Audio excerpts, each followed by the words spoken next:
guess the first thing we have to do is certification and acceptance of the election results, and Dr. Dow will talk to us about that. Douglas County election results. Dina L. Parsick, 487. Roy Vedder for 417. Chance Dry, 1,132. Jason Churchill, 54. Carol Floyd, 44. And write-in Seth Thompson, 803 for Douglas County. There were no votes in Ozark County. There were no votes in Wright County. And there were no votes in Christian County, sir. So your top two vote getters would be Chance Dry and Seth Thompson. 1, 2, 3, 4. I guess we don't know. We need a motion to certify the election results. Mark makes the motion. Do we have a second? Dan seconds. Any discussion? All those in favor? Motion carried 4-0. Next, we need a motion to dissolve the old Board of Education. Do we have a motion? Dan makes the motion. Do we have a second? Brandy seconds. Any discussion? All those in favor? Motion carried 4-0. All right, gentlemen, would you step up here? And BJ will, and Mrs. Sterling will administer the oath of office to you.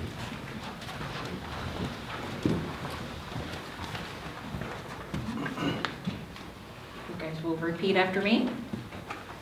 I do solemnly swear I do solemnly swear that I will support the Constitution of the United States that I will support the Constitution of the United States and the Constitution of the State of Missouri, and the Constitution of the State of Missouri, and that I will faithfully and impartially and that I will faithfully and impartially discharge the duties of school discharge director the duties of school director in and for the Ava R-I School District, in and for the Ava R-I School District, Douglas County, Douglas County, State of Missouri, State of Missouri, and to the best of my ability, and to the best of my ability, according to law. according to law. Okay.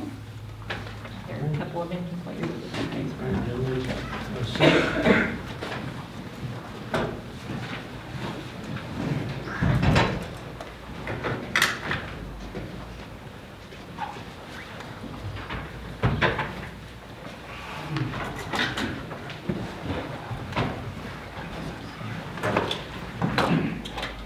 All right, I've said this for 10 years, so I get to say it again in the 30 seconds that I get to do the job. So, it is time to elect officers. So, the floor is open for nominations for President of the Board of Education. I'd like to make a motion Okay? for Mark Henry to be our Ava R-I School District Board President. Okay. A motion on the floor for Mark Henry to be Board President. Have a second for that? Second by Seth. Any other nominations? Any discussion? All in favor for Mark Henry to be Board of Education President? 1, 2, 3, 4, 5, 6. None against. Okay.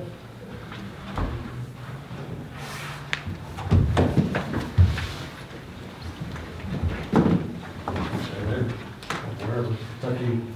I'm more on the corner, up in more than home. All right. So. All right, so the next order would be Vice President. We'll take a motion for Vice President of the Ava R-I School District. I'll make a motion for Brandy Stanford to be Vice President. Okay, we have a motion for Brandy. Do I have a second? I have a second. Any discussion? All those in favor?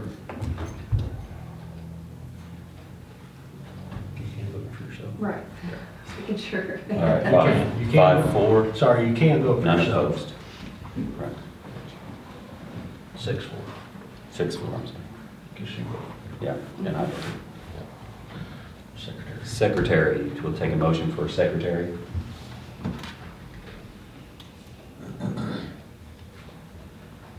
I'll make a motion for Chance Dry for Secretary. I have a motion for Chance Dry. Do we have a second? Brandy seconds. Any discussion?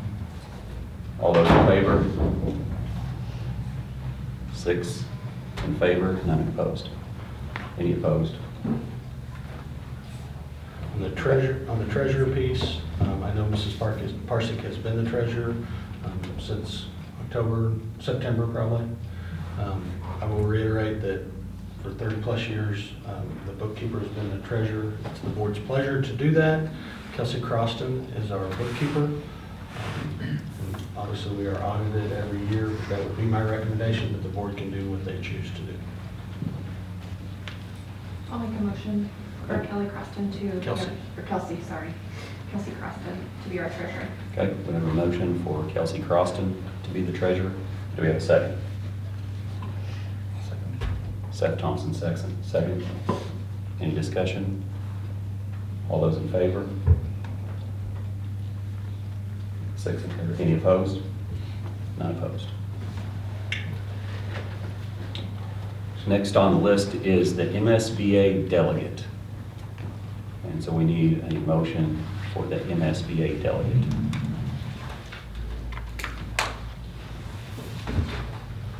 Make a motion for Seth Thompson. We have a motion for Seth Thompson to be the MSBA delegate. Do I have a second? Brandy seconds. Any discussion? All those in favor? 6 in favor. All opposed? 6 in favor, all opposed. None opposed. Seth Thompson's the MSBA delegate. Now we need an MSBA delegate alternate. We need a motion for the alternate. I'll make a motion for Dan Johnson. Okay, we have a motion for Dan Johnson to be the MSBA delegate alternate. Do I have a second? I'll second. Randy seconds. Any discussion? I'd really rather somebody, I just really don't want to do it. Got to go take off and go to Lake the Ozarks. And I'd just rather not do it. Okay. Dean was really good at that kind of stuff. Mhm. Okay, so we do have a motion in a second. We would have to, Withdraw a second, withdraw a motion.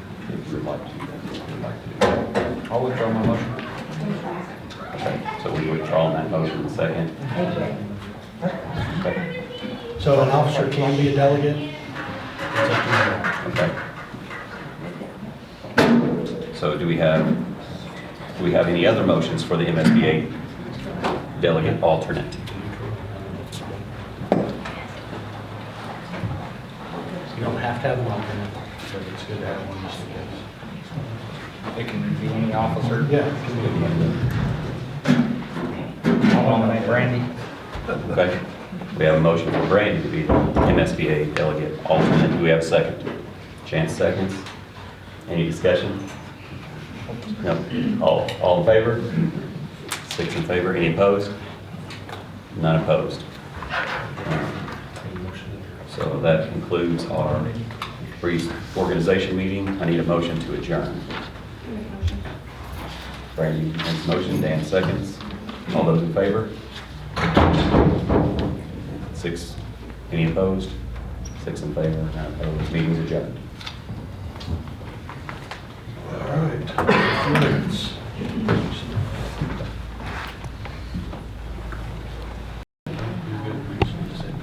Oh, I'm sorry, yeah, the Pledge of Allegiance. Chance, would you care to lead us in the Pledge of Allegiance?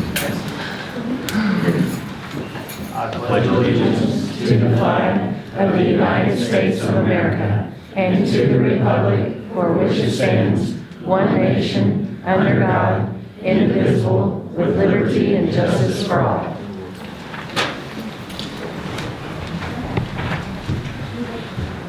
Now we need a motion to approve the consent agenda, approval of regular meeting minutes, the March 18th meeting, the March 23rd meeting, the April 1st meeting of 2021, approval of financial summary fund balances, authorization of payment of bills minus Larry Benson, and the approval of proposed agenda. The proposed agenda. Do I have a motion? Make a motion. Brandy makes a motion. Do I have a second? Chance second. Any discussion? All those in favor? Motion carries 6-0. Now we'll need a motion for the payment of bills for Larry Vinson. I'll make the Brandy will motion. make that motion. Do I have a second? Dan seconds. Any discussion? All those in favor? Any opposed? 5 in favor, none opposed, 1 abstention. Lowell. Now we'd like to recognize our visitors, and we thank everybody for coming out. Pretty big crowd tonight. Thank you guys. And the next thing will be the communications, the MSBA monthly board report.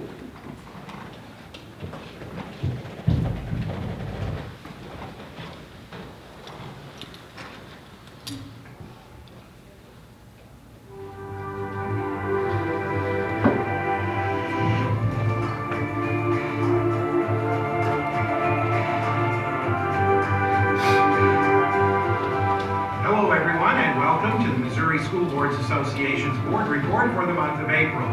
We thank you for the opportunity to share some news and information during a few minutes of your board meeting. We begin with a look at the American Rescue Plan. That federal law will provide nearly $2 billion in COVID-19 relief money to Missouri, 90% of which will be available directly to Missouri school districts through the Title I formula.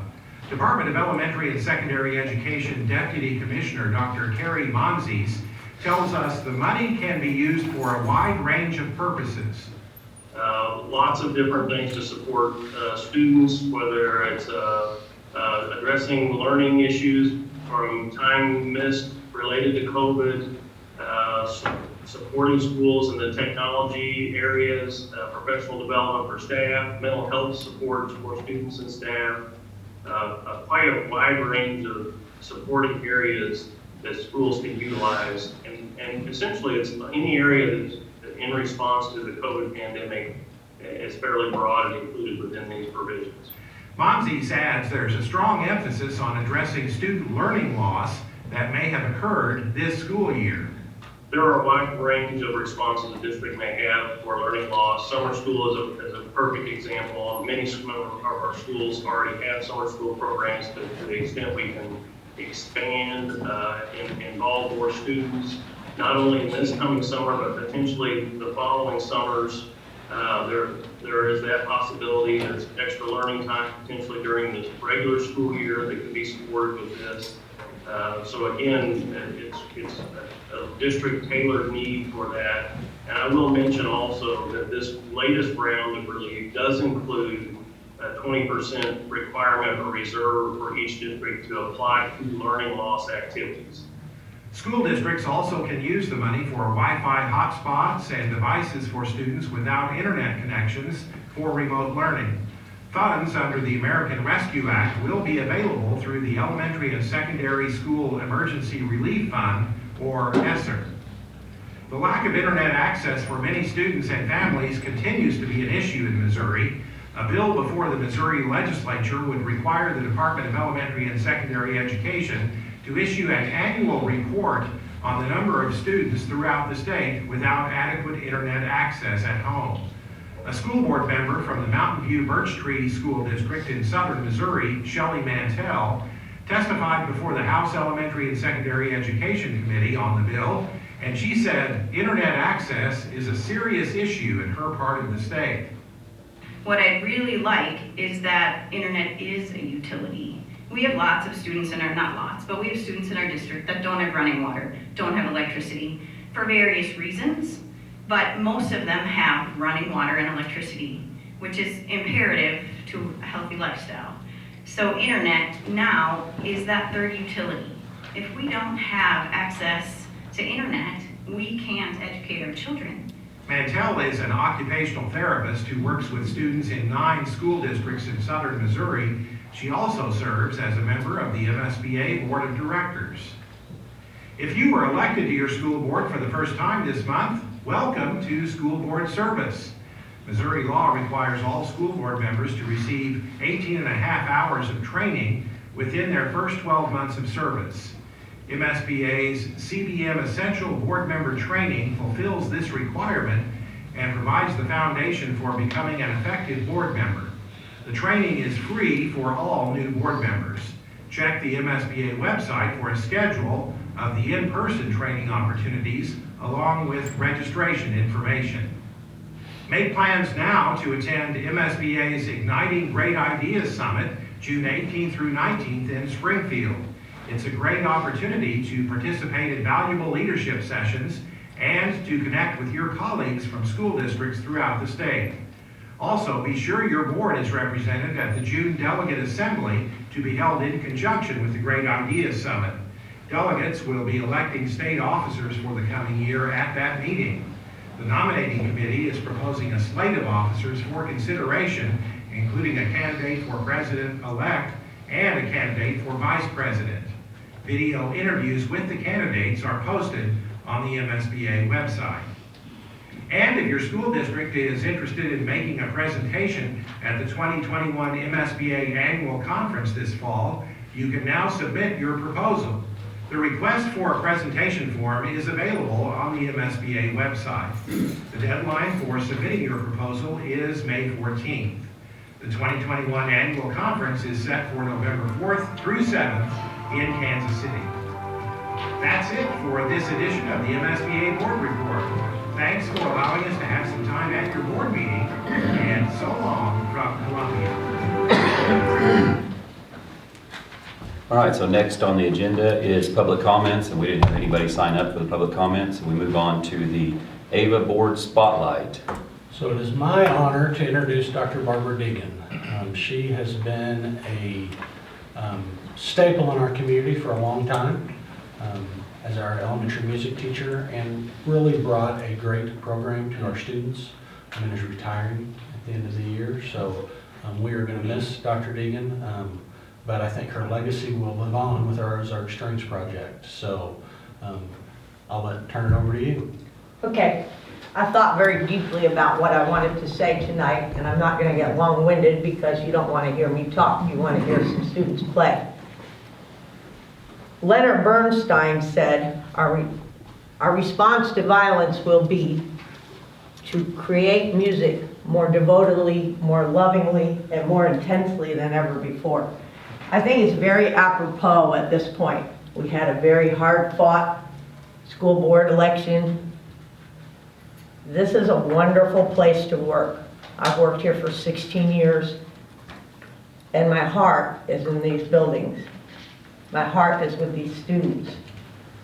They've worked wonderfully hard. I started the Ozark String Project in 2007. That doesn't seem possible now. And we started with 12 kids, and there are now close to 70 students in our program, and I can't say enough about it. The students who are going to play for you tonight are part of a 6th grade exploratory class where they can come in, they can play piano, they can play violin. It's first thing in the morning, it's very laid back, and this group has been so much fun to work with because they're just really into it, and you'll see what I mean. Almost none of these students have played their instrument that they're holding for more than 6 months. And that's the pride for me, because they come in every morning and they practice.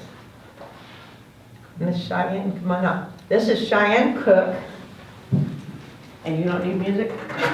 Check that out. Okay, so I think the best thing to do is kind of face this way, that way they can see you and they can see you. And Cheyenne, what is the piece of music you're playing called? Allegro. Allegro, okay?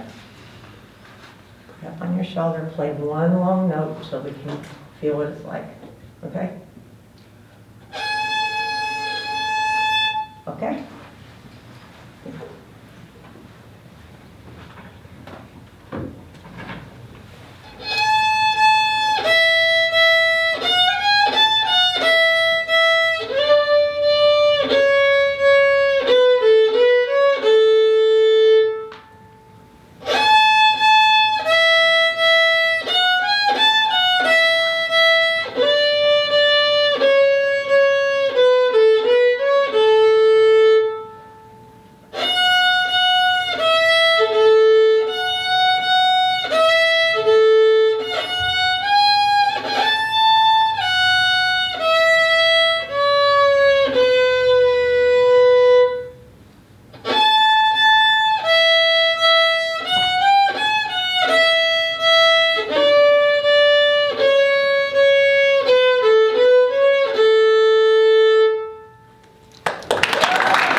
Kimball, okay.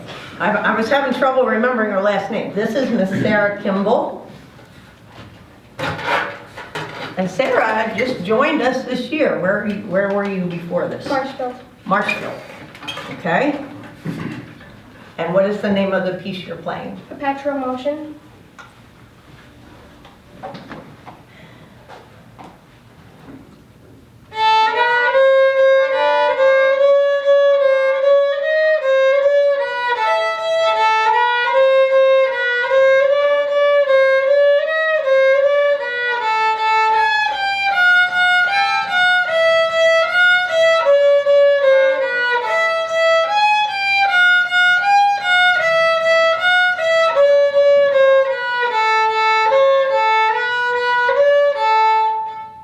It's okay, just keep going, keep going, keep going, keep going, keep going. Keep going, that's okay.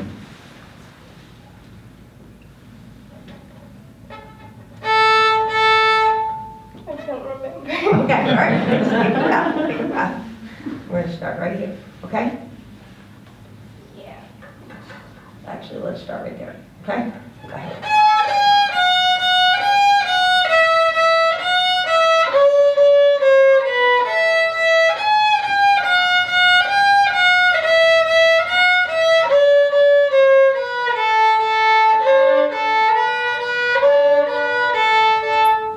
Keep I going, don't keep think going. I'm ready. Okay, all right.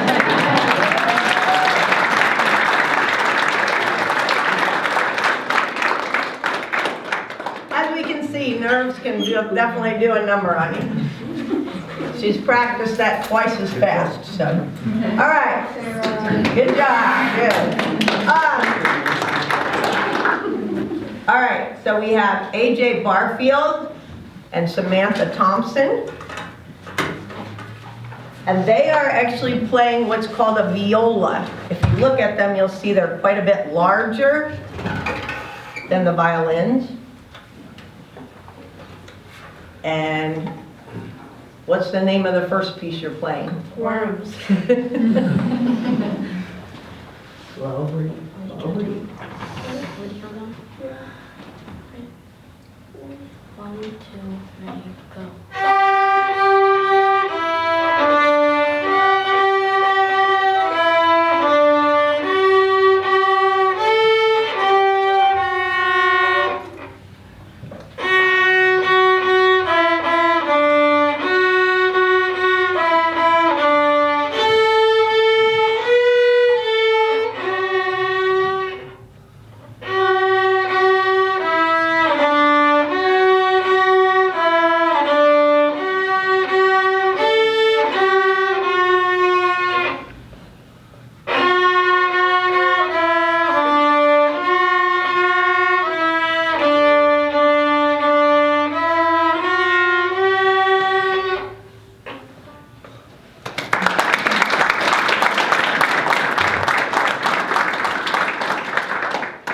And what's the name of the next piece? Eclipse.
Antoine's self.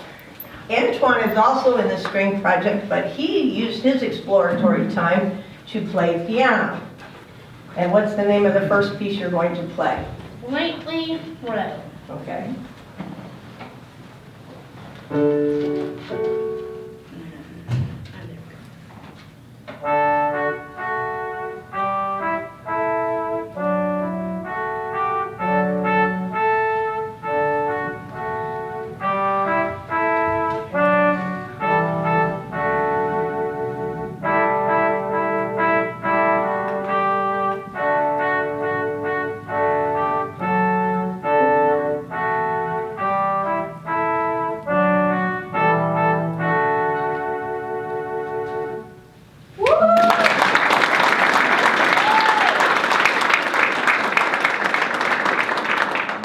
And as our last piece, you wrote this next song, didn't you? Yep. And what's the name of this song? After the war.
To us tonight. It was really fun. Thank you.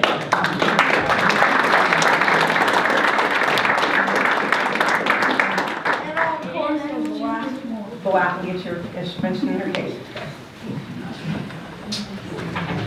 All right, thank you for that, Ms. Deegan, and the rest of these young musicians. I thought they did a great job. So, next thing on our agenda is the principal and director reports, starting with elementary principal, Dr. Lane Paul. All right, man, that's tough to follow, but I'll start by saying this is my 8th year with Dr. Deegan, and what a blessing it's been to work with her, and to see the Ozark String Project as somebody who went through Ava Elementary, and to see something that's offered now that wasn't then, and new opportunities for children, that's always exciting. I'm excited that Dr. Deegan got to train her predecessor this fall, and that she's going to continue the great work that Dr. Deegan has started, but thank you so much. Thank you.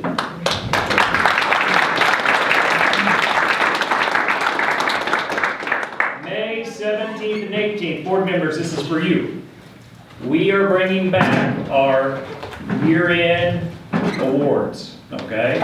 So, if you would like to be a part of that, we would like for you to be a part of that. We always like for board members to present awards. And if you are interested, I will give the details to BJ Sterling, and you can contact her and set it up, okay? May 17th and 18th, she'll have all the details for you. Thank you, Dr. Hall. Next is middle school principal, Mrs. Patty Nelson. Well, I was going to get up and tell you all about math testing, but after that. I remember when Dr. Deegan came, and when she started her Ozark Strings project, and she does wonders with our students, and I was so glad that you let them play, and you let him play his little song that she played that to me in the hall after he wrote that and performed it. They also created our music ad for the radio. So I'm just honored to work with you. I'm honored to serve our students as their principal. I look around when I got here tonight, and I knew Miss Pickney had been here and put up the artwork of our middle school students. Some of these, I was their former teacher. I'm now their principal, and I'm just humbled and honored to be a part of serving our community like that. I also want to mention track, because we have broken some records in track so far this year. So I have a 7th grader, Braylon Willis. She broke the school record for the 100-meter hurdle on April 8th. She had a time of 18.73 seconds, and she beat the record that was previously held by Celia Fawcett with a time of 19.04 seconds. So, very good. Also, our 8th grade boys, Hunter Adams, Jeremiah Stutter, Drayden Boyd, and Leroy Hornick, ran the 4x100 with 50.58, and that beat the previous record set in 2000 of 50.82. So very proud of all of our middle school students. Thank you so much for bringing them to school and letting us serve them. Yes. Thank you, Mrs. Nelson. And the next is high school principal, Dr. Teresa Nash. So if you want to see another great performance, the Ava High School Drama Department is putting on a play tonight, tomorrow night, and Saturday night over in the Icap at 7 o'clock. We would love for you to attend. The name of it is Bad Auditions by Bad Actors. And Jansen Brashears is our student representative to the Ava R-I School Board, and he has one of the major lead roles, and so that's why he's not here tonight. Mr. Dalton and I have been having several meetings with Drury University for some things that will help our students. One of those is a workforce certificate that they're going to be offering for our students. And this certificate is 100% online. It helps our students increase their workplace skills in areas such as communication, leadership, software applications, and the financial basics of business operations if they aspire to go in and start their own small business. Students can build on their workforce essentials certificate later on if they want to earn an associate's degree or bachelor's degree at Drury University. So we're very excited about that. Also, summer school courses. Drury has offered 15 different courses to add to our summer school proposal list. So we're excited to offer that to our students. The cost is about $50 per college credit hour, and the district is going to pick that up for our students. So those students who have thought about taking a dual credit class and not really for sure or maybe can't afford it will have the opportunity this summer, and so we're excited about that. Also on May 15th at 7 o'clock is the class of 2021 graduation out of the football field. We would like to have board members there probably around 5:30 or 6 o'clock and meet over by the restrooms. So if you have any questions or anything about that, let Dr. Dial know. We'll just meet over there and then we'll go up on the stage together. All right, thank you, Dr. Nash. Next is Special Services Director, Mrs. Melissa Dalton. Hi guys. We're finishing up our final initials and reevals for the year. We had Amy Phipps on campus last week. She worked with our high school SPED teachers on transition information. Myself and Dr. Dial and Dr. Hall worked with her on some early childhood special ed ideas for next year. Our Math A teachers are finishing up their testing. And just talking about some professional development this summer for our teachers. We're looking at purchasing a new academic performance testing kit, and so talking about some PD for that this summer. So just kind of finishing out the year for us. Thank you, Mrs. Dalton. Next is Maintenance Director, Mr. Monty Valentine. Last few weeks we've been pretty busy putting in the new Corinthian boards. I think we have 3 left to put up. We should finish them tomorrow. So now the graduation will be pretty busy for my department. Very good, thank you, Mr. Valentine. Next is Food Services, Mrs. Yvonne Honorkamp.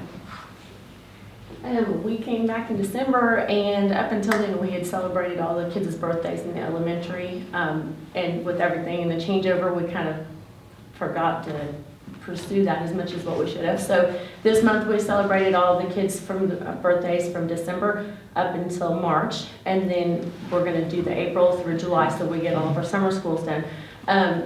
The Sonic Drive-In donated ice cream coupons, so all the kids got ice cream coupons. We got little stampers for them to take home and a Rice Krispies treat, so that's how they were recognized. and the staff at the cafeteria saying happy birthday to all of them. They were pretty excited about the coupons. But Sonic did a really good job. They donated almost 400 coupons for the kids to have their ice creams. And they said that they would be willing if we needed any more to help out. So we have lots of field trips next month. Extravaganzas going on for everybody. We're going to do some sack lunches. Some of the kids are eating at the in the cafeteria. Some are eating off-site at the park. So we're going to accommodate them, make sure everybody has good food, and a lot of it so they can eat and be full and run their energy off. Trying to think if I'm forgetting anything.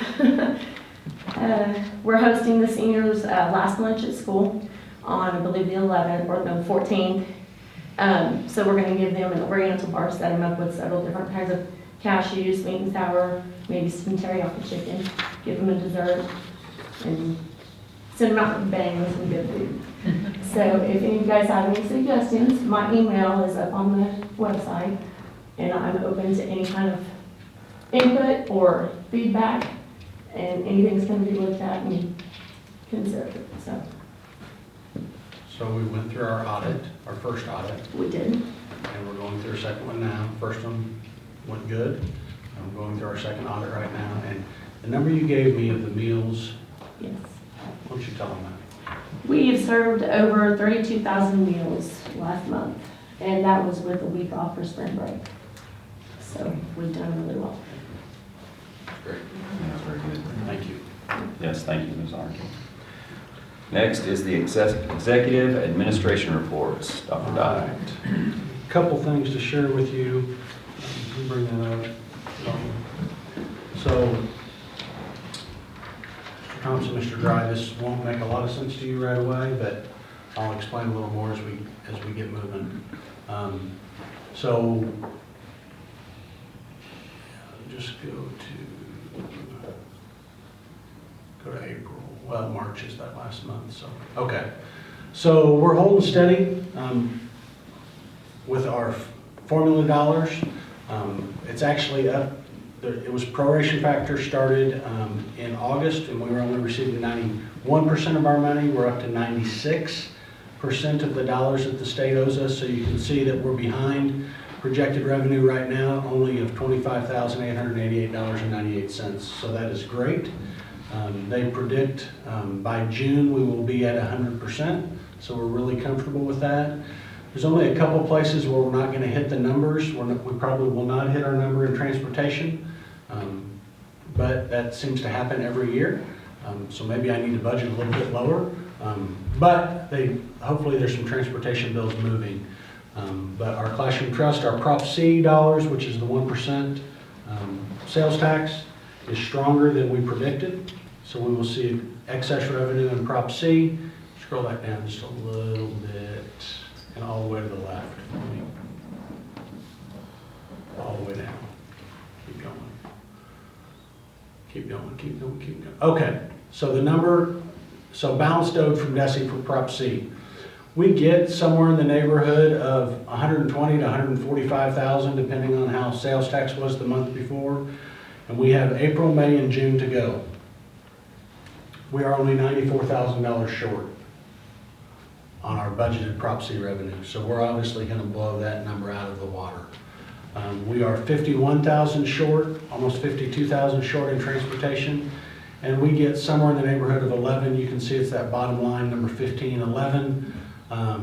We got as low as 6, as high as 15, and that just kind of varies each month. We're probably not going to hit our transportation number. We'll be somewhere in the neighborhood of $15,000 to $20,000 short. And then our formula dollars, we need 1.5 million, and I do not believe that's going to be an issue to reach that number. So overall budget looks good. From our state revenue, local revenue, I think we'll see a little bit of an uptick and an increase next year. I have talked to our assessor. She thinks we'll see a little bit of growth. So that is a good thing. So I don't believe I would have said that a year from now or a year ago, where we would be financially. I thought, everybody thought that we would see a really down year, but tax revenue has not dropped. which is surprising to me. So, anyway, financially, we're in pretty good shape. A couple other things.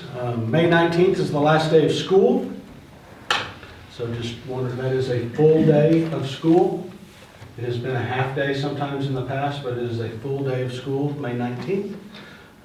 We set our summer school dates already, so it's the following Monday is when summer school will start. Legislation has been relatively quiet for the last couple of weeks. In Jeff City, Mr. Dalton and I have been up there. Mr. Dalton's been up there once, I've been up there a couple times. Seems like some things are stalling. We're kind of holding our breath because it's going to pick up here, we believe, in the next couple of weeks. There's a couple of bills out there that could be detrimental, but they seem like those were argued on the floors of the Senate and the House. And then they've kind of been laid over, and we haven't heard anything about them. So they could get attached to another bill somewhere. But at this point, it's been fairly quiet for the last couple of weeks. So ESSER 2 and ESSER 3. So Mr. Dalton and I have been, we were on a webinar yesterday, and I want to give you the slides to that webinar.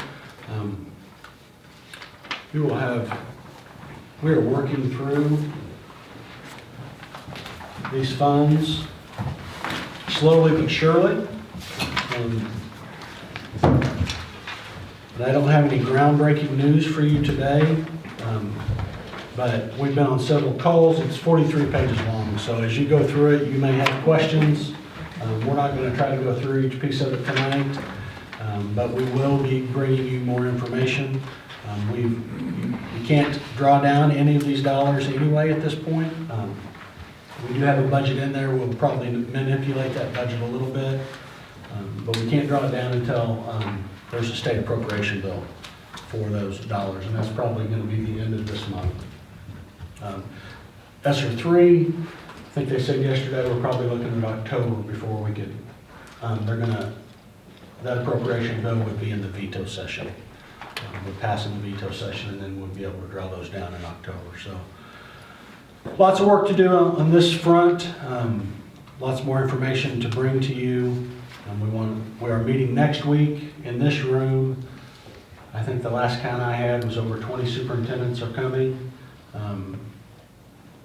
Some of them to share their knowledge, some of them to gain knowledge, but a couple of them started calling me and asking me about getting together, so we're going to do it in this room and kind of go through what each one of us is trying and what each one of us is thinking on how they're going to draw those dollars down, just so we can make sure that we're not missing something and we can share the knowledge that we have with our fellow superintendents and assistant superintendents. So look forward to that. It'll be a really good day, I think. As a reminder, ESSER 2 is 1.9 million. ESSER 3 is right at 3.9 million. So both of those are supposed to sunset in September of 23, but there is I can't even remember the name of it. There's a bill that passed that extends both of those 1 year. So we have until 2024. Yeah. So anyway, lots of information. Again, it's there's a lot going on. So, but we are trying to figure it out as we go. So, which will benefit our district long term for years to come. So, it's a good thing. We just want to be sure that we're making good decisions. So, that's all I have. Very good. Mr. Dalton. I'm going to start. I'm going to introduce somebody. I told her I would not put her on the spot. We're not going to ask her to make a speech, but presentation. Not even that. Mrs. Melissa Payne is with us this evening, and she's going to be our assistant superintendent next year. So I want to welcome her. I'm glad she's able to join us this evening. I noticed she already took a note there. I forgot to share that date with you. I'm very excited to be here and join you guys. So thank you for the opportunity. Thank you. So I'm going to start by circling back on some of the things that were shared this evening. As I look around the room and I see drivers and our food service staff, and I see our teachers and our administrators, custodial maintenance staff, this year's been hard. Nobody here's going to argue with me, I don't think, on that. It's just been hard. What we were tackling at the start of the year, you just anticipate and you're thinking about all these scenarios, and then we get here and we see these kids perform. And we hear these stories about kids in all these different activities and events and undertakings. Sat in the room yesterday, Miss Debbie was sharing, started the year, and we knew our kiddos were going to be behind. They weren't here. We're trying to deliver instruction with them at home last spring. We knew it just wasn't going to be the same. And she was sharing, got started, and man, it was a struggle. And further along now than where you typically get. Our kids were excited to get back and get going, even though they were not at the same point that they normally are when you would get to them. It's exciting to see that and hear that. And when you see our kids and hear these stories, it was worth it. As hard as it was, you get here and see how it impacts our kids. So thank you to everybody, teachers, drivers, staff. It was a huge undertaking. But when you see those things, and we're getting closer and closer, Dr. Hall was talking about we're going to have our awards recognitions. It may not look like it's always like, but we're going to be able to do it. And it's exciting to be able to do those things for our students and be recognized. But I appreciate all the hard work everybody put in to make that work out and make that happen. Dr. Dow mentioned that it seems like we've sat in on meetings every other day for weeks on the funding and just trying to, that's it. How can we address the needs that we have right now because of the things we have had to try to tackle, and how can we impact our district long term, in the most significant way possible. In the MSBA board report, you heard him reference 20% of that ESSER 3 money for learning loss. $800,000.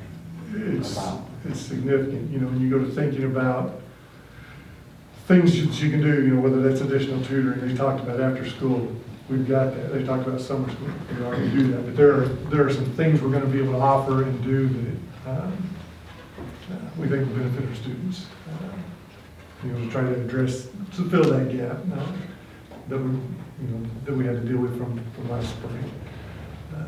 So the things we do have testing. I know Mrs. Nelson touched on that. Testing's coming up, starting on Monday.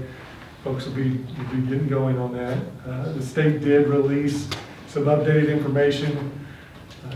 Typically, your participation rate on that is 95%. We talked a little bit about, we do have some students still that are virtual for various reasons. So that number is at 85% as a target score. So you may hear us talk about they've extended that window into the summer. So there are ways for us to make accommodations and just have a longer time frame to make sure students that want to participate, need to participate, can. I know Mr. Doan's been doing a lot of work making sure our connectivity is ready to go. We've got more devices than we've ever had accessing our network, and it does. When it works great, it's awesome. When it's a struggle, it's frustrating for teachers, especially, and the students. So I know John's been putting in a ton of work with J-Mark that we contract with, trying to make sure those bugs are worked out before we get there. PD Day, I mentioned last month, on our April 5th PD Day, Mrs. Payne actually was able to come down that day also.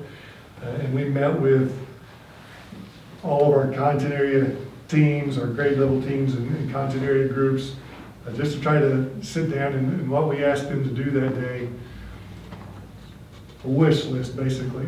What are resources, materials, things that you need in your classroom as we look ahead to next year? We asked those teams to make that list, prioritize those, and that helps all of us as we're looking at principals, me in central office, Dr. Dials, he's planning.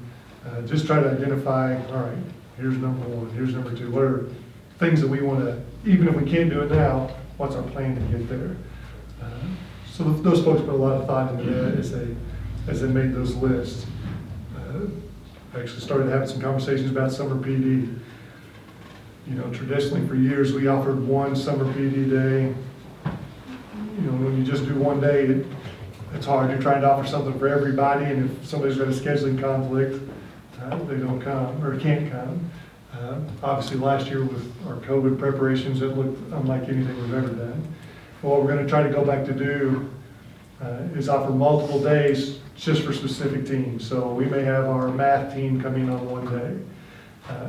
What that does, one, it's more relevant for those folks. Two, it offers us some flexibility. I know Mrs. Payne and I were talking about it. Probably on our end, hey, if it's just one day, that just means one day you're preparing for. Well, this turns into 20 days. So it's more days for that kind of thing on our end. But I promise, sitting in those meetings, having those conversations about kids and teaching with our teachers, that's why we're here. That's more. I'd much rather do that than be sitting in the office trying to work at a spreadsheet. I'll have to do it later. I'll go ahead. We can sit there and have those kinds of conversations. That's why we're here. That's what we're here to do. So it's got some of those plans in the work. Federal programs meetings. You hear me reference that. We're offering an in-person federal programs meeting next Wednesday evening, if any of you would like to come. We'll do that Wednesday at 4:30 in the cafeteria. If that doesn't work, I'm offering a virtual. You've heard me talk about that. Something that come out of our experience. I had more people attend that virtual offering last year than any seated meeting I've ever done. So I'm going to offer that also on Tuesday at 4 o'clock. I've actually got a survey out there, and those times don't work.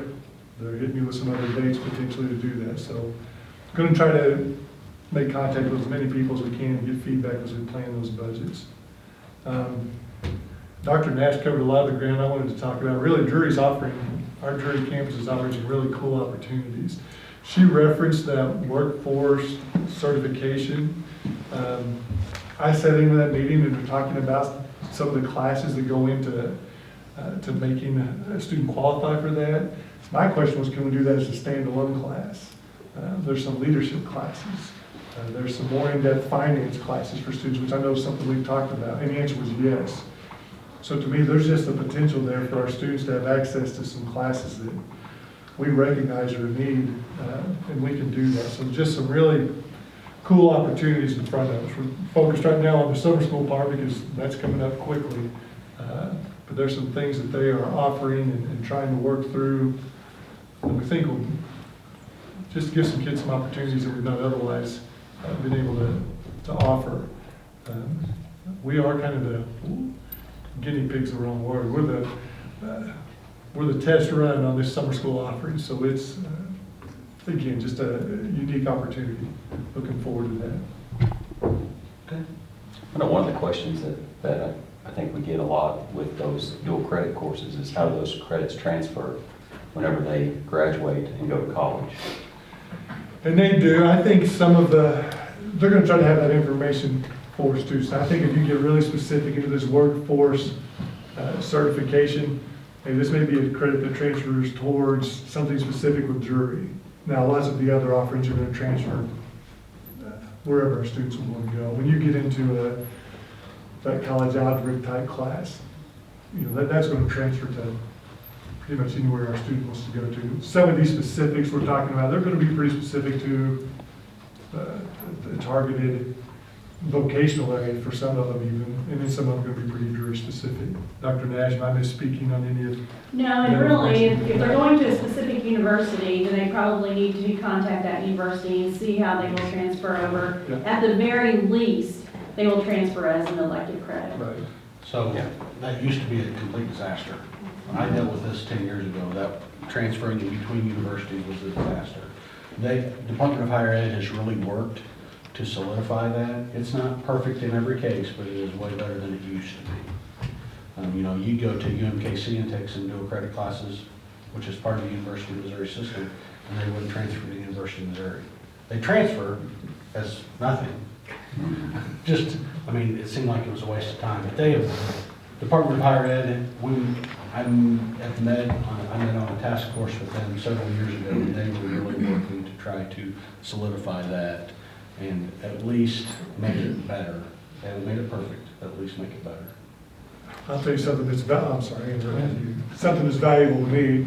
Dr. Nash and Mrs. Barkdahl, the relationship is such, sometimes you get into, when people are pitching you on their dual credit programs, oh yeah, it'll transfer wherever. our folks are right up front. Hey, this class, this is gonna be a jury specific. This class, you're gonna get, that relationship is such that there are no surprises. You're able to spell that out. And then just what Dr. Neff said, if they're unsure, hey, you may want to contact the school that you're interested in and make sure what this is going to transfer as. So that, it's just a benefit to that relationship. If the student knows what field they want to go into, and I spent hours and hours and hours in OTC, Missouri State, Drury. My daughter, 5 years ago, was taking dual credits. I went in and made sure I knew what she was going to do. I knew where she was going to go. I went in on the school's website, Missouri State, and made sure every one of those classes transferred. There's I don't know how to describe it, there's a place on every one of those, Drury, Missouri State, OTC, where you just go in there and type in, say, Drury English 120, and it tells you every school that it will transfer to. So, Yeah, that's what they've done a better job of. yeah, and if you're a parent and you have a kid that's wanting to go to school, there's no point in paying money and having your kids spend all that time doing a 3-hour class for nothing. So we didn't lose any hours. Every one of them transferred, every one applied to the degree. So that's the parent. Parents need to get involved. Drury is also trying to put together a master's cohort to offer to our teachers here. So that's something that actually just puts that information out, I think, today to our staff. So I know that's something we've talked about. So that's another opportunity. All right, thank you. So, discussion and action items are up first, or next. First one is state and federal assurances. So this is an assurance statement that we will spend, come on, real quick, just because you have it right there. That the district will spend state and federal dollars the way that is outlined in our guidance.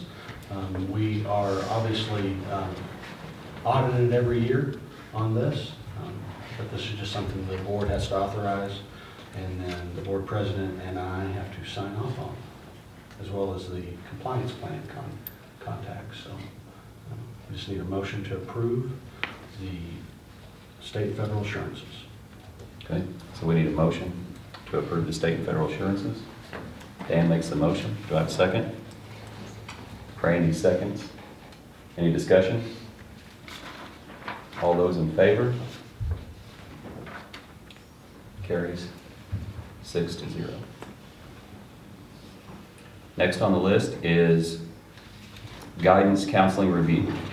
I think Mr. Dalton. I offered to let these ladies present this every year, and every year they vote for me to do this.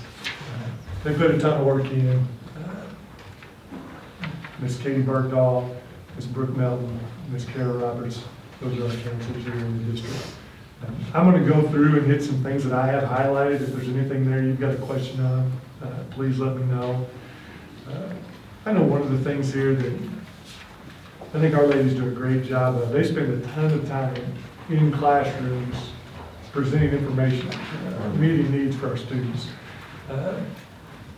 That's something that I've been in different districts. I know these ladies do a ton of work doing that. If I call any one of those buildings, hey, can you meet on such and such day? Well, I'm in classrooms this time, this time, this time. That's awesome. That's the way that ought to be. They're in there working with the students, and we'll figure it out around our schedules when we need to get together and discuss things. So that's something they've made a priority and do a good job with. You're going to hear me talk about Icap. This is point of emphasis from the state, but basically students mapping out a plan. And you've probably heard me reference this before. I think we were talking about vocational programs.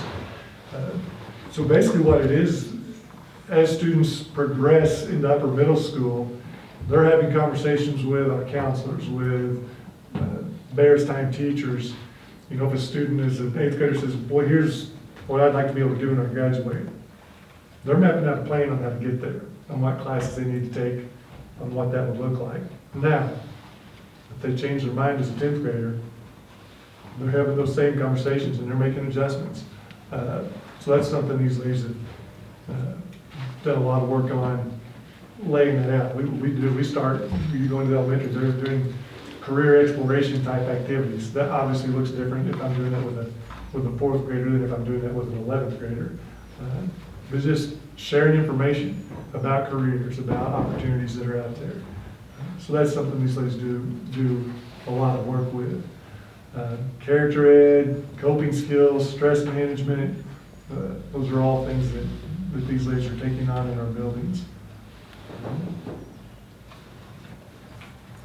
Parent involvement, this is something that they're always looking for ways to increase that. At the high school level, that looks like at their spring conferences, I talk about that Icap, that the career and academic plan. Parents at a minimum on those spring conferences every year are asked to come in, review that, and sign off on it. What you're talking about at the high school level is scheduling. I've got a high school student, I'm looking at that schedule, I've got to sign off on that, come in and have that conversation. Middle school, elementary level, these ladies do our transition nights.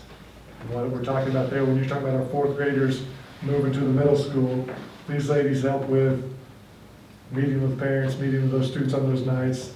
My fourth grader is going to be fifth graders and walking in through the building, helping them see what that middle school day is going to look like. Same thing when we're going 8th to 9th grade. These ladies help organize that and coordinate those types of events to help make those transitions smoother for our students. Tons of work with MAP and EOC testing. These ladies right now, they offer the training on our PD day, they schedule those sessions. They're making arrangements with our virtual students. If we have students that are absent on a day a test is scheduled, these ladies are pulling those kids in on their free time. They're not in free time. They're pulling those kids in and making sure they're able to get done what they need to get done. You look at some requests, these ladies they're asking for help. It's a lot of times we look at these program reviews and in additional man hours, it is money, that's what we're talking about. And they talk about they feel like they're not fully implementing parts of their goals, and it is because they're stretched and taking on all these different activities. Scheduling, testing, those kinds of things have always been part of that. We talk about some of the mental health and some of those things that just a regular part of the curriculum now. Those are just in addition to what they're already doing. So that's one of the things you'll see if you look at that program review. If we can figure out a way, we're talking about some behavior intervention that we've already got in place looking ahead to next year. We think that helps. We're going to sit down with them and talk about, some of the money with us, or that's one of the areas that specifically mentioned as an allowable use. As mental health, social emotional learning. We're just going to look at it. Maybe it's a program that can be used. Maybe it's a person to help with those kinds of activities. So those are conversations we're going to sit down and have with those ladies as we look ahead. Strengths, again, just those ladies have a great relationship. It's a dynamic group. They all have their unique personalities, and you do. When you think about our high school counselor versus middle school, elementary, those kids developmentally have different needs, and those ladies do a great job working with those kids. Really talk about, you've heard us talk about the suicide intervention program that these ladies have implemented, crisis intervention, just a lot of things I've already touched on. Things they would like to address, I mentioned someone to help with some of those other services that they would like to be able to address, which would impact the ratio of students to counselors. And they mentioned specifically continued increase in mental health needs. Questions on that review? Anything I didn't touch on that you got a question about? All right. Thank you. So we need a motion to accept the guidance counseling review. Brandy makes that motion. Do I have a second? Seth seconds. Any discussion? All those in favor? Carries 6-0. Next on the list is our summer capital projects list. So this is really what was left over from last year. First thing I want to address though is we do have our bids in for elementary asbestos removal and VCT replacement. This will be paid for through ESSER dollars because it is it's environmental and it is an allowable expense. This is going to allow us to finish off the elementary, the kitchen, first grade and second grade. And we will be asbestos free in the elementary. Got 3 bids for the asbestos removal. We got it from Gherkin Environmental, SIF's Custom Tile and Flooring out of Arkansas, and Security Storage out of Springfield. Gherkin is also out of Springfield. My recommendation would be Gherkin Environmental. They come with good references. They are licensed, insured, and bonded. And they will do air quality studies at the end, to be sure. So that is for $50,894. Any questions regarding that? What's the square footage of this? Oh, you would ask me that. It's significant. I don't have it off the top of my head, but it's a lot. Yeah. I don't have that off the top. I can give it to you though. Okay, that's fine. Yeah. It's on the bid sheet. That's.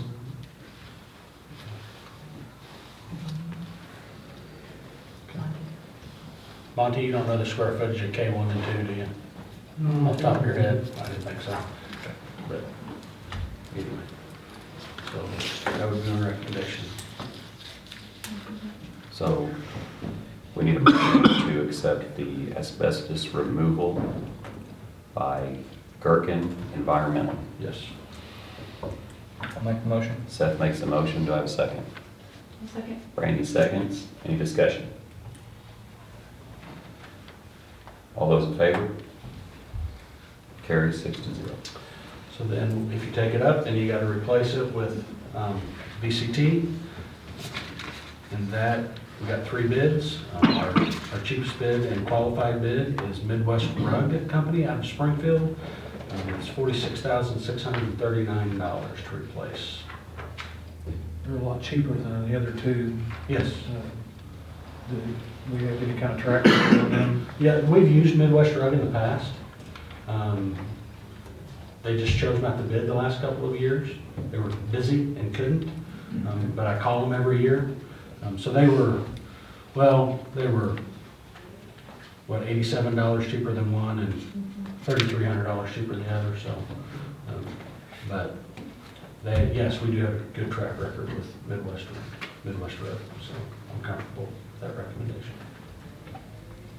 Because SIF's was just right behind it. Yeah, not SIFs very was far. right behind. And we don't have a track record with SIFs, but they do have lots of recommendations. I got lots of references on them that I called. So your recommendations, Midwest Rug Company, low bid. Yes. So you need a motion, we need a motion to the VCT installation in the kindergarten, first grade, second grade by Midwest Rug Company. I'll make a motion. Brandy makes a motion, do I have a second? Dan seconds, any discussion? All those in favor? Carry 6-0. Okay, so if you flip your page over to the second page of the document that I handed you, so this is the capital projects that were left over from last year. We're not voting on anything tonight. I just want to walk through these just briefly, and something that one of you has that I wrote on. You can keep it, I know what it is. Okay. That we're going to add, I'll get to at the end. So we've accepted the asbestos removal and replacement. That's total is $97,533 that we will be reimbursed for. Then last year we looked at the middle school gym concrete. That concrete is chipping, looks bad. I'll have to talk to him, but our bid last year, come up with his name, but he's a local guy. Ava R-I School. Huh? No. Jeremiah Tate. Jeremiah Tate, thank you. So I'll have to double check that bid with Jeremiah, thank you. But he was fully qualified to do it.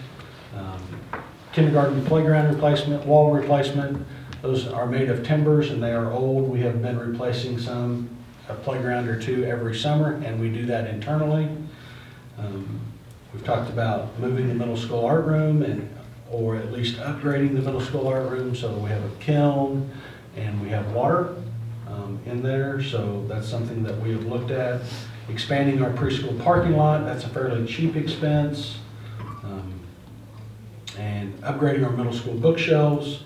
And we've also looked at, on the list last year was a secure main entry at the high school. But what I would like for you to do over the next couple of weeks is think about it.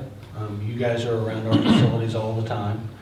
If you see something, please email me, call me, and then we're gonna revisit this. I will work on pricing on what you send me, or at least estimate and pricing. And then we will talk about this next month as well. Our instructional budget, Mr. Dalton, that's blank down there because Mr. Dalton and I are currently working on that. We do have some textbook adoptions that we're going to look at, some instructional supplies. It's just blank. We just haven't been, he just met with those people a couple weeks ago, and he'll prioritize those for us. And we will look at them. So this is district dollars. This is not ESSER money at this point. So these would be district dollars that we'll be spending on. Haven't we approved this middle school gym entrance before and it fell apart or something? Apparently, before I got here, yes, it was approved, and then they couldn't come. It was before I got here. I thought we'd have done it since then. I thought we did too. Since I was on here, I was thinking. Maybe we just talked about it? We talked about it, but Jeremy, last spring, I did have a bid from Jeremiah. He was the only person I could get to bid it, but I did have a bid from him to do it. So, I thought so too. I thought we talked about it, and I thought it was gonna happen, and then whatever, I don't remember what happened, but something happened with the contractor and it didn't get done. it did not, that did happen before I got here. Okay. It did not make the list last spring when we got down as far as we could get on the list. So is that kind of what we're looking at? You're gonna send us something and we're gonna be able to prioritize it individually? Yes, but I want ideas from you guys, what you've seen as well. We're looking for more. Yeah, because we're looking for We more. don't want that to be on, I mean, if you see things or as we think of things. Okay? Okay. So I got the two. That it for The two approvals that I had, and you have the list, and that's also uploaded for you. But as you see stuff, please let me know. Text me, call me, email me, and I'll have a better list. Okay. I just need to get the asbestos stuff scheduled, because those guys their summers are filling up. Okay. All right, next on the list is the softball season discussion. I think Mr. Dalton has a recommendation. I'm going to share some information here with you on this. So this is a conversation that is, I know we've had it here 2-3 years ago. Met with kids, surveyed students as far as this change. And what we're talking about, Misha went to 2 sanctioned softball seasons, one in the spring, one in the fall. We have traditionally played softball in the fall. And who that, my belief, I don't guess I have Misha's thoughts when they went to this, try to appeal to schools that were having to share athletes to try to do different sports. So that was kind of the rationale. When we looked at this a few years ago, our conference was about half and half. I think we were. I think maybe 4 of the schools still played softball in the fall, 4 schools played softball in the spring. And at that time, there was just one classification of schools in spring softball. So the rationale why we were having this conversation, volleyball is a big participation sport for us, softball is a big participation sport. Those sports occur at the same time at the high school level. So our students are having to choose, our girls are having to choose one or the other. So that's where this conversation kind of comes from, along with what I referenced there with Misha making that an option. Since we looked at this a few years ago, in our conference, 5 schools are playing softball in the spring, 3 are in the fall, counting us. The reason you didn't get the rest of this until today, there was a meeting yesterday with the conference. If you look at that, the 3 schools left are us, Willow Springs, and Salem. Salem is going to spring softball not next year, but the following. Willow Springs, I think their plan is maybe to do both next year, and then they're going to spring the following year. And then that leaves us. You look at that, I'll give you positives. Positives for that, those girls aren't having to choose between softball and volleyball. That's the overriding positive for our student athletes. At the middle school level, that schedule is already that way. They play volleyball in the fall, they play basketball in the winter, softball's in the spring. So when you talk to those girls about it, they think that's the way it is. That's what they're used to. Those kids don't flinch. When you talk to the high school girls, a lot of the negatives you hear, it's just change. There's a lot of it. There's some conversations about the weather, versus fall versus spring, but a lot of that is just, hey, here's what I know, here's what I'm used to, and I'm transitioning. When you talk to the high school students about that. Trying to see if I left anything out there. 2 classifications now in mission. 2 classes, touched on that. It was 1, now there are 2 classes in the spring because more schools have gone that route. Coach Seeger, I don't think I said that, I'm still in his thunder here. He has put in a lot of the legwork here. He has met with high school girls to talk through this. He's met with middle school girls to talk through this, to go home and discuss. He was at the AD meeting with Coach Sawyer yesterday as they went through this. The recommendation is to go ahead and make that switch for next year. Questions, concerns? Has he got positive feedback, do you feel? Yes, overall. But like I said, the negatives, the concerns Sure. are high school, from the high school girls, again, a lot of it's just because it's different. It's not what we have done before. So there would be a gap. They played this fall. They wouldn't play next year as far as school softball till next spring. A lot of our softball players play in the summer regardless of when that season falls. I think I use this example. When you get down the road past the change part, there's lots of positives for kids. There's some adult challenges here. There's some logistics. You're having an additional high participation sport in the spring.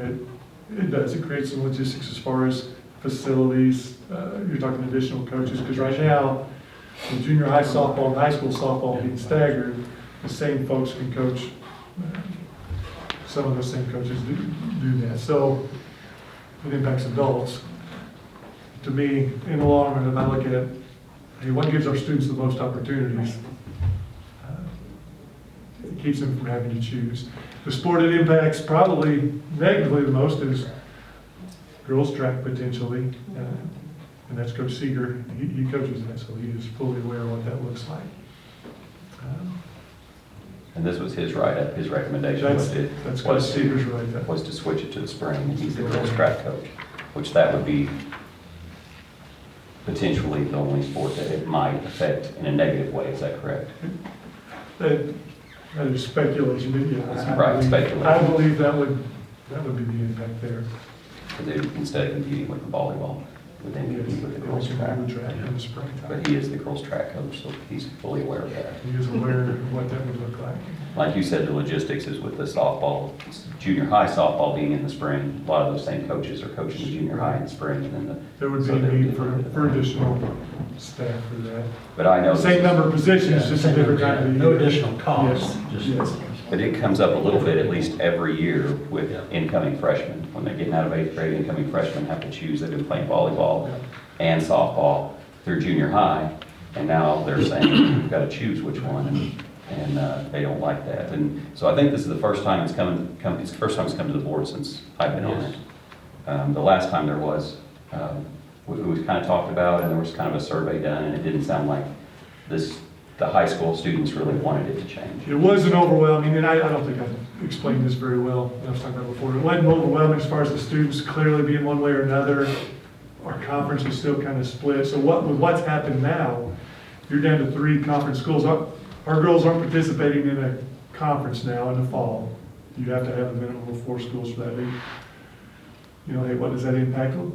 You know, you're trying to win the conference. Yeah, it's all conference type recognition. Those every other kinds of sport has a things. conference, Right. has a conference title that they're competing Right. for. No, it And is, softball at this doesn't point, have it may be the only sport we've got a fully sanctioned sport that's not participating in the conference. So do we have any feedback from parents? Well, Coach Some- Seeger, when Coach Seeger talked to the kids, he asked them to go home and talk to their parents. And if their parents wanted to call, I mean, he gave us. Well, I'll tell you this, that's what prompted this conversation. With parents? With parents. Coming to Coach Seeger, contacting him. That was what, Are we gonna that's all have prompted to, the are we gonna have to discussion. hire more coaches, or can the fall coach, or, I mean, There'll be no new positions. We'll have to shift some personnel. That make sense? yeah.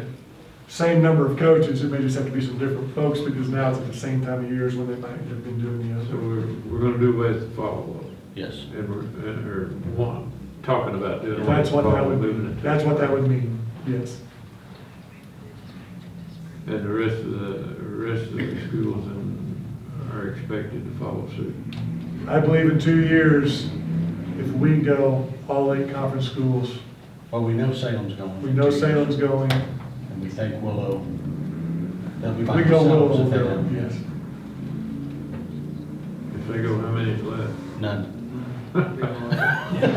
There won't be there's already not a conference in there. So what it looks like to me, and I've got a lot of interest in softball. My daughter's been in high school softball for the last 3 years, and it's a big deal to us. So there's not, what I see it happening, and I was able to look at the districts that we potentially might be a part of because that's one of the things is, what kind of district are we gonna have? What are we gonna be competing with when there's only two classes? What kind of district are we gonna be able to be competitive? And looked at what those districts look like, potentially what we might get into, and it looked like we would fit in well. There's Especially a lot of schools our size and. Yes, especially when we looked at last fall, we got bumped up into class 3. We got put in with Rogersville and some of these bigger schools, and it's, that's not gonna be much of an issue, and then now we're gonna give our girls an opportunity to play for a conference title as well. And I think the other conference schools, I would think, would like this, to have a full SCA. I don't know that, I would assume. Your big schools are never gonna move. That's what I was. They have enough athletes. We've talked about this, and this is just our opinion, so it may not be worth anything. I mean, it is transitioning this way. It's bigger schools in the fall, schools our size and smaller in the spring. I mean, schools that are trying to do volleyball and softball. I mean, it just looks to be the way that it's transitioning. So it doesn't look like, there'll always be a spring and fall softball, unfortunately, in my opinion, because it's the only sport I know of that has different seasons for the same sport.